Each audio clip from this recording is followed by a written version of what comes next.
sebelum saya jelaskan lebih lengkap tentang edukasi donor darah sukarela, akan terlebih dahulu saya jelaskan tentang apa itu darah. Informasi ini sangat penting ketika kita melakukan donor darah. Jadi, darah adalah cairan penting dalam tubuh kita yang harus tersedia dalam jumlah yang cukup, yaitu sekitar 5% sampai 7% dari berat badan kita. Darah tersebut dibedakan menjadi beberapa kelompok yang disebut golongan darah. Golongan darah adalah pengklasifikasian darah berdasarkan ada atau tidaknya zat antigen warisan yang terdapat di permukaan sel darah merah yang disebabkan oleh perbedaan jenis protein dan karbohidrat.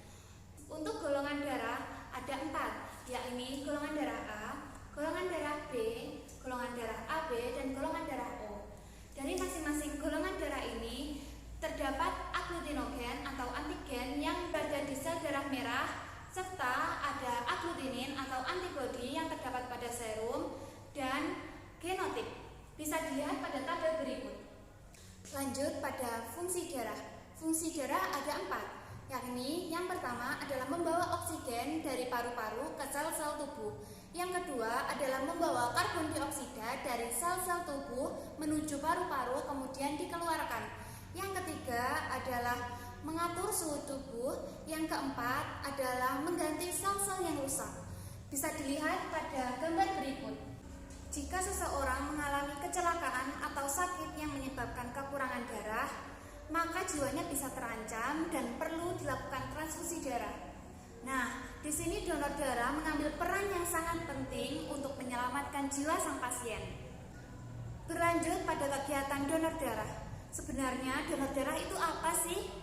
Jadi, donor darah adalah pengambilan darah secara sukarela maupun pengganti untuk disimpan dan kemudian digunakan dengan tujuan transfusi darah.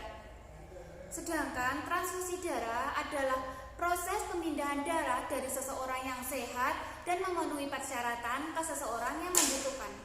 Donor darah yang dipindahkan dapat berupa darah lengkap dan komponen darah. Donor darah tindakan sukarela dibedakan menjadi 2, yaitu DDS dan DDP. Donor darah sukarela atau DDS adalah seseorang yang menyumbangkan darahnya secara sukarela tanpa mengetahui untuk siapa. Sedangkan DDP atau donor darah pengganti adalah seseorang yang diminta untuk menyumbangkan darahnya dan dia tahu kepada siapa darahnya tersebut diberikan. Tahukah kalian bahwa stok darah PMI di seluruh wilayah Indonesia termasuk Kabupaten Ponorogo mengalami penurunan secara terus-menerus? Hal ini dikarenakan pandemi seperti saat ini tentunya. Padahal stok darah akan tetap diperlukan walau kita berada pada kondisi pandemi seperti saat ini. Nah, oleh karena itu, kita sebagai anggota dari PMR Wira wajib untuk membantu seseorang yang membutuhkan dengan cara mendonorkan darah kita. Namun tidak sembarangan mendonorkan darah. Adapun syarat ketika kita ingin mendonorkan darah antara lain sebagai berikut. Yang pertama adalah pria atau wanita berusia minimal 18 tahun dan maksimal 60 tahun. Yang kedua adalah sehat jasmani dan rohani menurut pemeriksaan dokter. Yang ketiga adalah berat badan minimal 45 kg. Yang keempat adalah kadar hemoglobin minimal 12,5 gram per desiliter. Yang kelima adalah tekanan darah sistolik antara 100 sampai 180 mm Hg dan tekanan diastolik antara 50 sampai 100 mm Hg. Selanjutnya, tidak menderita penyakit berisiko tinggi seperti HIV/AIDS, hepatitis, sifilis, penyakit jantung, paru-paru, hati, dan lain sebagainya.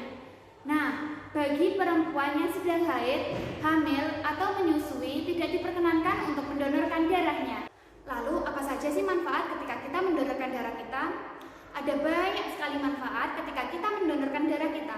Antara lain yang pertama adalah mendapat kepuasan batin karena darah yang kita sumbangkan dapat menyelamatkan jiwa seseorang yang membutuhkan. Yang kedua adalah kesehatan kita dapat terpantau karena kondisi kesehatan kita akan diperiksa secara teratur. Yang ketiga adalah tubuh kita menjadi sehat karena ketika kita mendonorkan darah kita, tubuh kita akan memproduksi darah yang baru. Yang keempat adalah dapat bergabung di organisasi PMI untuk menambah relasi atau teman dan aktif di kegiatan kemanusiaan lainnya. Yang kelima adalah meningkatnya DDS dapat meningkatkan nilai-nilai kesetiakawanan dan kepedulian sosial.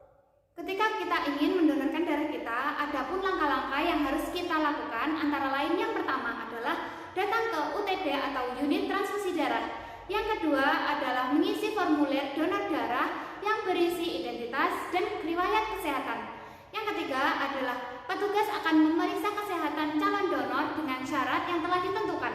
Yang keempat adalah asisten transfusi darah atau ATD yang terampil dan berpengalaman akan mengambil darah dari calon donor sehingga membutuhkan waktu yang singkat, yaitu sekitar kurang lebih 10 menit dan terjamin aman.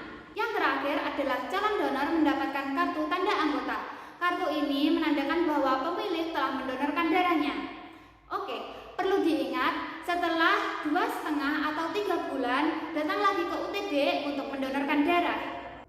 Adapun peran PMR Wira ketika kita sudah berusia 18 tahun, kita bisa saja langsung segera menjadi DDS serta mengajak keluarga, teman, dan orang-orang di sekitar kita.